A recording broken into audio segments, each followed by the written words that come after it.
नमस्कार साथियों। देखिए, आज आपकी कंप्यूटर अनुदेशक की परीक्षा है। तो कंप्यूटर अनुदेशक भर्ती परीक्षा में शामिल होने वाले जितने भी कैंडिडेट हैं वो समय रहते अपने एग्जाम सेंटर पर पहुंच जाना और आप सभी को हार्दिक शुभकामनाएं। आप हमारे ये जो टेलीग्राम चैनल है वो आप सभी ज्वाइन कर लेना। कोई भी लेटेस्ट अपडेट आता है तो सूचना यहाँ पर आपको सबसे पहले प्रोवाइड करवा दी जाती है। अब देखिए, अपन बात करते हैं कि आपका जो चतुर्थ श्रेणी कर्मचारी भर्ती है उसको लेकर थोड़ा विवाद है वो खड़ा हो गया। विवाद एक्चुअल में ये हुआ कि जिन भी कैंडिडेट का अभी हाल ही में जो रिजल्ट आया है 6300 के करीब कैंडिडेट हैं, लेकिन अभी तक इनकी ज्वाइनिंग नहीं हुई है। तो काफी कैंडिडेट हैं जो कि उदयपुर सीएमएचओ ऑफिस चले गए थे मेडिकल सर्टिफिकेट बनवाने के लिए। तो सीएमएचओ के दौरान मेडिकल काउंटर सर्टिफिकेट के दौरान वहां पर जब सिग्नेचर किए गए तो इन अभ्यर्थियों को कहा गया कि 25 झाड़ू और 25 पोछे मंगवाकर आप सफाई करके दिखाओ। तो फिर एक कैंडिडेट को गुस्सा आ गया, उसने कहा कि हम तो 4th ग्रेड ऑफिसर हैं, झाड़ू नहीं लगाएंगे। एमटेक और पीजी करके बेरोजगारी में चुने गए चतुर्थ श्रेणी है, इसलिए सफाई के टेस्ट पर कैंडिडेट भड़क गए।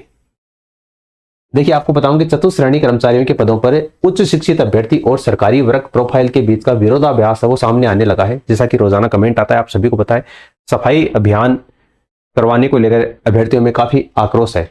ये जो मामला है वो आपका उदयपुर का है, सीएमएचओ ऑफिस का।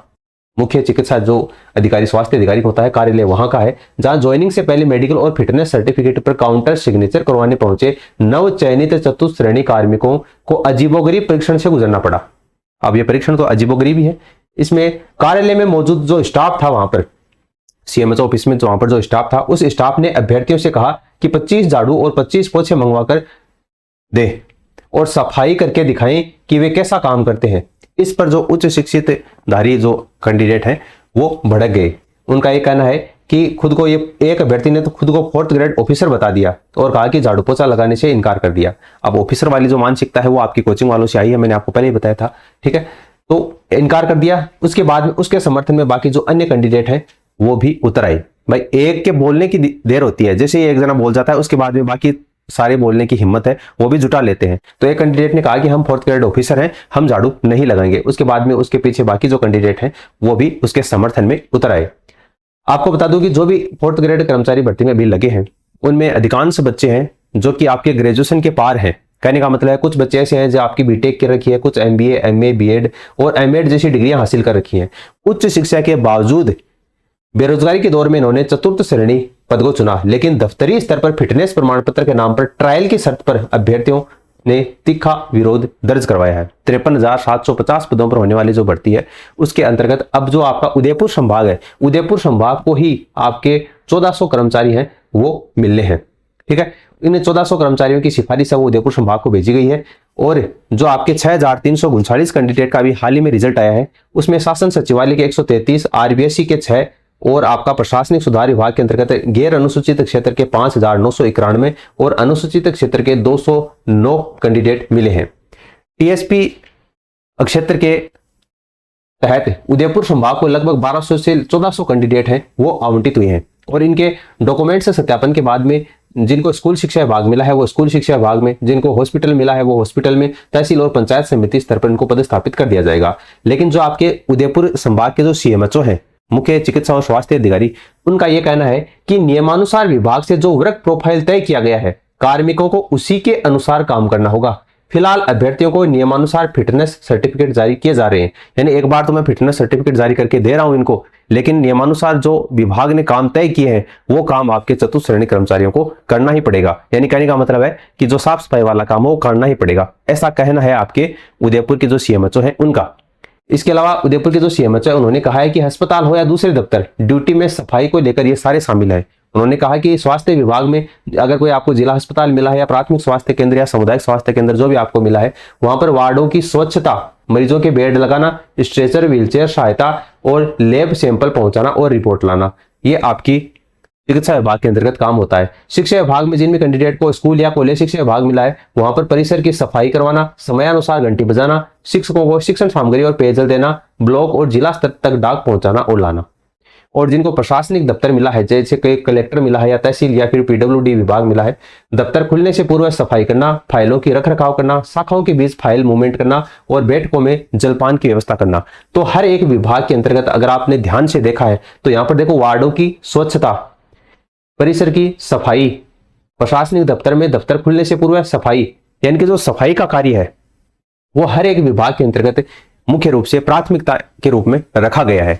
तो यही कहना है आपके उदयपुर के जो सीएमएचओ हैं अशोक आदित्य ने कहा है कि जो काम विभाग के द्वारा वर्क प्रोफाइल तय किया गया है वो काम जो नव नियुक्त कार्मिक हैं, चतुश्रेणी कर्मचारी हैं, उनको करना ही पड़ेगा। इसके अलावा जो उदयपुर के जिला शिक्षा अधिकारी हैं उनसे जब इसके बारे में पूछा गया तो उन्होंने कहा कि सूची में कई उच्च शिक्षित अभ्यर्थी शामिल हैं। पढ़ाई में उच्च डिग्री जैसे इंजीनियरिंग या पीजी लेने के बाद में व्यवहारिक रूप से फील्ड में काम करने के दौरान शुरुआत में थोड़ी झिझक या परेशानी होनी स्वाभाविक है। इनका कहना है कि जिला शिक्षा अधिकारी जो है उदयपुर के, उनका कहना है कि शुरुआत में थोड़ी झिझक और परेशानी होगी, लेकिन जैसे जैसे आपका टाइम निकलेगा उनको आदत हो जाएगी, चाहे वो आप सफाई करने की मान लीजिए या झाड़ू पोछा करने की मान लीजिए। इनका ये कहना है, जो आपके जिला शिक्षा अधिकारी हैं, क्या नाम है इनका, दीपक गौड़, उदयपुर के।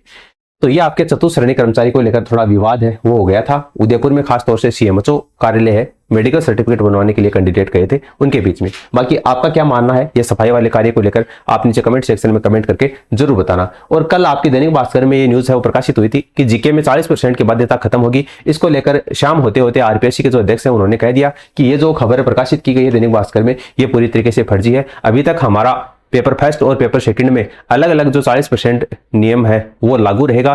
पेपर फर्स्ट में 40% की बाध्यता खत्म करने को लेकर अभी हमारा फिलहाल कोई भी विचार नहीं है। तो ये खबर जो है वो पूरी तरीके से फर्जी है। ये हमने आपको हमारे टेलीग्राम और इंस्टाग्राम अकाउंट पर सूचना प्रोवाइड करवा दी थी। ये खबर हालांकि सही है। 2018 के बाद में पेपर में अंक भार का विभाजन हटा। देखिए 2018 तक क्या होता था, आप आरपीएससी फर्स्ट ग्रेड में जो आपका पहला पेपर होता है उसमें जीके के अलावा आपका इंग्लिश भी आती है, मैथमेटिक्स भी आती है ना, कहने का मतलब है विज्ञान भी आती है, 4-5 सब्जेक्ट आते हैं उसमें। तो सभी का अंक भार है वो डिसाइड था, यानी कौन सा सब्जेक्ट से कितने प्रश्न आएंगे ये था। लेकिन 2018 के बाद में फर्स्ट पेपर में आपके जो 75 सवाल आते हैं उसमें आपके गणित, विज्ञान, अंग्रेजी, हिंदी ये जो सभी शामिल होते हैं, अंक भार हटा दिया गया, यानी कि कौन से सब्जेक्ट से कितने प्रश्न आएंगे ये अब पता नहीं है। और फर्स्ट पेपर में अगर 40% नहीं आ पाते हैं तो फिर सेकंड पेपर में 150 में से आप 150 क्वेश्चन सही कर दोगे तो भी उसका कोई औचित्य बनता नहीं है। इसलिए जो पहला पेपर है जीके वाला पेपर, उसके सिलेबस के ऊपर सवाल खड़े हो गए हैं। कला वर्ग के जो अभ्यर्थी हैं उनके लिए तैयारी करना चुनौतीपूर्ण होता है, क्योंकि जो साइंस वाले कैंडिडेट हैं उनको तो फिर भी आपकी मैथमेटिक्स है, साइंस है और जो भी आपके अदर सब्जेक्ट हैं वो उनका पहले से मजबूत होता है। लेकिन जो कला से जुड़े हुए विद्यार्थी होते हैं 10वीं के बाद में जिन्होंने गणित है वो उठाकर नहीं देखी है, तो उन्होंने जैसे 12वीं की है, कॉलेज की है, उसके बाद में पोस्ट ग्रेजुएशन की है, बीएड की है, तब जाकर वो फर्स्ट ग्रेड देने के एलिजिबल हुए हैं। तो उनका ये कहना है कि कला वाले जो कैंडिडेट हैं उनका गणित और आपका जो अंग्रेजी है उनसे दूर दूर तक कोई नाता नहीं है, क्योंकि 7-8 साल पढ़ चुके, उसके बाद 2-3 साल है वो पढ़ाई करते हो चुके, तो 10 साल तक उन्होंने इंग्लिश और गणित विज्ञान को उठाकर नहीं देखा। तो फिर पहले पेपर में आपका ये जो गणित, विज्ञान, अंग्रेजी ये जो सब्जेक्ट आते हैं ये उनके लिए चुनौतीपूर्ण हो जाता है। इसलिए कला वर्ग वाले जो कैंडिडेट हैं उनको तैयारी करने में मुश्किल होती है। लेकिन कला वर्ग नहीं, फिलहाल तो आप जो साइंस वाले कैंडिडेट हैं उनको भी तैयारी करने में मुश्किलें हैं, क्योंकि कैंडिडेट मिल ही नहीं रहे हैं। आप आरबीएससी फर्स्ट ग्रेड का अभी हाल ही में जो रिजल्ट आया है उसको उठाकर देखोगे तो बहुत सारी कैटेगरी, लगभग कैटेगरी ऐसी हैं जहां पर कैंडिडेट ही नहीं है। अगर साइंस वाले कैंडिडेट को अगर इतनी आसानी होती तो फिर वो तो पास हो जाते, लेकिन चाहे आप ओबीसी मान लीजिए, एससी मान लीजिए, एसटी मान लीजिए, जनरल में भी आपकी जो कुछ रिजल्ट तो ऐसे हैं जहां पर कैंडिडेट नहीं मिले हैं। बाकी आपका क्या मानना है, क्या ये 40% वाला जो क्राइटेरिया वो हटना चाहिए